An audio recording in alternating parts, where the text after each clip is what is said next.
I can only tell you that the sooner you young guys can figure out these perspectives, the quicker you'll get off of the therapies and the drug, the medications and the labels of this and that. The ADD kids, like I need ADD kids, that ADHD and all that. And after they get really bought into wrestling, the sport takes them off their medication because they're just using the energy instead of being held back from it. Do you think that's because they have some core thing to focus on that it's able to divert most of their attention that kind of solves some of the other parts of their life? Or I do. I definitely believe that the discipline and focus it takes for wrestling helps them in so many ways, man. I literally like just having this thought in my head right now. I have like 5 kids that I know that were heavily medicated. Their parents telling me they're too much. And through the process of wrestling, they were little kids. By the time they're third, fourth grade, they're on no medication. They're doing great in class. They're doing good on the mat.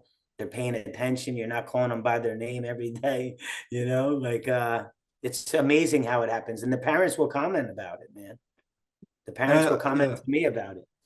I'd imagine that another big piece that's contributing to that problem is just that we live in such an unnatural way today that, with maybe screens and sitting down all day, that 100% can most likely contribute to some of the problems with ADHD and some of the other mental illnesses people complain about.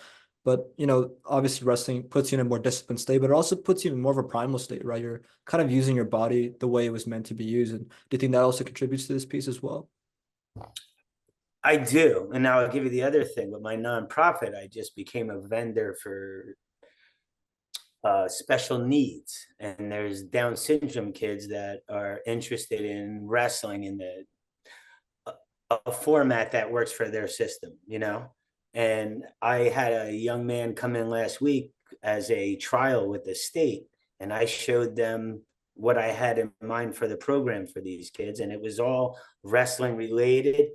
This young man he's 22 years old, had the time of his life doing things that we take for granted every day in a wrestling room. You know what I mean? And his mom was like in tears that she's been looking for this for so long. Like I said, he's 22 years old, but there's nowhere, no one offers this to this community. So I'm hoping now with my first thing coming together that the word will get out, and I truly believe that this sport's amazing for everything. And like with her, I showed her some of the stuff with the handbags, and she's like, that's what we go to therapy for. I showed her some of the other stuff. She goes, at therapy doesn't even do it that much. And I'm like, this is what we do. So like, I believe wrestling is an amazing tool for a lot of people. And if you use it in different ways, if you have the right personality and you really like helping people, you could change lives. I do it and I love it. I love it to death.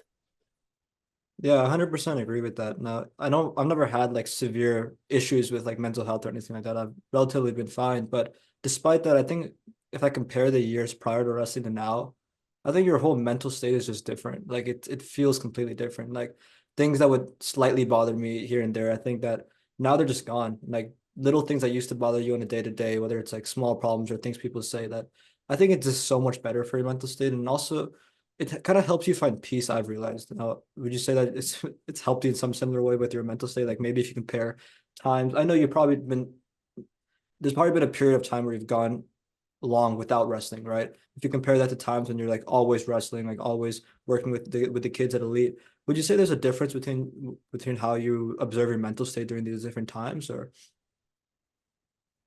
Would I disappoint you if I told you I never stopped? that? No, that's amazing. Yeah, I honestly can tell you I went right from college to working in Connecticut. I was the assistant coach at Central Connecticut State University. And up there, I started doing the local town in Glastonbury where I was living. That's where I started Elite Wrestling. I was doing privates and I picked up a town contract. And then I came home to do the technology in my family business and started Elite Wrestling from there, doing the Tom's River Wrestling Club. I never stopped wrestling. I can tell you that I got hurt last year and I had surgery, and that's the first time that I had to stop and I couldn't wrestle for like 6 months. And I can tell you that it did a lot of things for someone like me that I've been on the mats my whole 50 years or 50. I'll be 55 this year, I think, or yeah, 55. And I started wrestling at 5. So I've literally been on the mats for 50 years. Um, and missing those 6 months, I would say that it was a little scary in the sense of I love doing what I do every day, and not being able to do it the way I do it would really stop me from doing it. You know what I mean? Like if I can't wrestle, I'm not gonna sit on the side and blow the whistle. That's not happening. So and I love doing my technology thing. So like at 5 o'clock, I stopped doing this stuff, but I literally could sell all night, like just trying to get new buyers, finding them and doing all that crap. You know what I mean?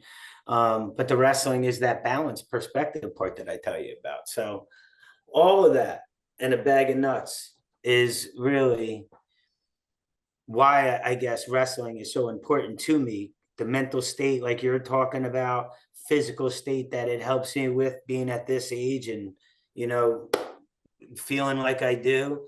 Um, the ability to impact the kids in a real way. Like if you're not wrestling, you guys, some of you guys don't listen. Like if I can't beat you up, some dudes are like, I ain't listening to you. So like it's funny when people come join my club, it's almost like I'm trying out because they'll challenge me to wrestle and they'll come at me all hot and heavy like they're gonna beat me.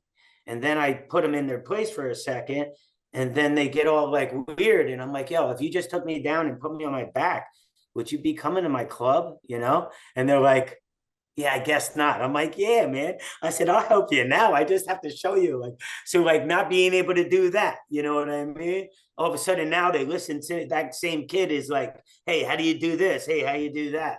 So like not being able to earn that respect instead of dictating respect, I guess is what it is. I like to earn the respect from the kids, you know? And if you're not wrestling them, you're dictating the respect because you're the coach. You know what I mean? So it's just the way I approach the game, and that time off, it didn't. It was scary like that, and then I felt like it brought another part of me into my life. Like I was able to do things I never get to do because I'm always doing this, and so that kind of stuff. Um, on the mental side, you know, I'm always competitive in a lot of things I'm doing. Like, and I'm competitive with myself. Like I don't really put a face on it because who am I competing against? I know some people would say other clubs. I really like those guys. I really, I'm glad they're in the sport helping other kids. So I'm like, I'm competitive in the sense I like, I am competitive in the sense of I can make that kid better, and I want to do that, and I want to prove that because he's gonna go out there and win shit. If you enjoyed that segment with Steve Rivera, then you're gonna love the full 1 hour length podcast that I recorded with him. Hit the link in the description now to see the full length podcast, and don't forget to like and subscribe for more.